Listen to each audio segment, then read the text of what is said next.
The following program contains mature subject matter. Viewer discretion is advised. How do you do this the right way, though?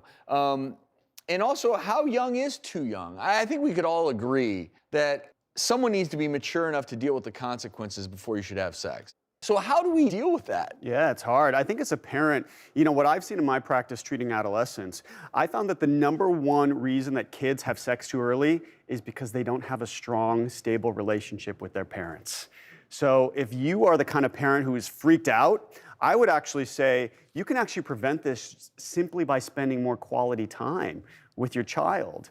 So it's really not something to be afraid of. And we know that a lot of STI infections are occurring in young people. So wouldn't you actually, if your child is then going to make that decision, wouldn't you want them to have the opportunity to stay safe and to prevent teenage pregnancy? So just another reason to have that talk, right? Yeah. It's parents' obligation to do that.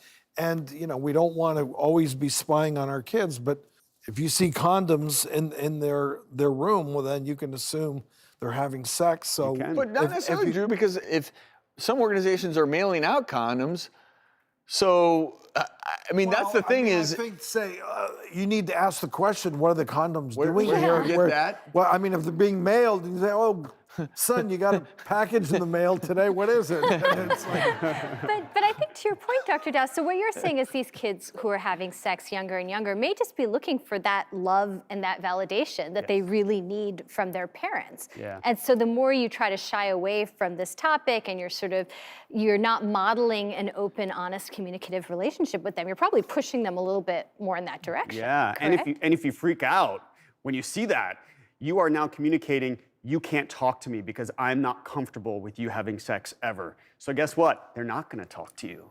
So wouldn't it just be great to just sort of use it as an opportunity? Because parents get nervous to have these talks, right? So you can just use it as an opportunity, as sort of an entryway into one of the talks that you can have with your child about sex. And I do wish we had a more comprehensive sexual education policy that could be universally used for kids across the country, because it breaks my heart to think that kids growing up in a broken home aren't maybe getting the shepherding that they might need. And if no one's ever having a conversation with them about sex, that's a travesty. And the reason is that you mentioned sexually transmitted infections, but if you get a sexually transmitted infection at a younger age, it increases your likelihood of infertility and potentially other adverse outcomes. So I think having the talk, I think robust community programs, destigmatizing it, and teaching our kids before they learn from their peers and from the internet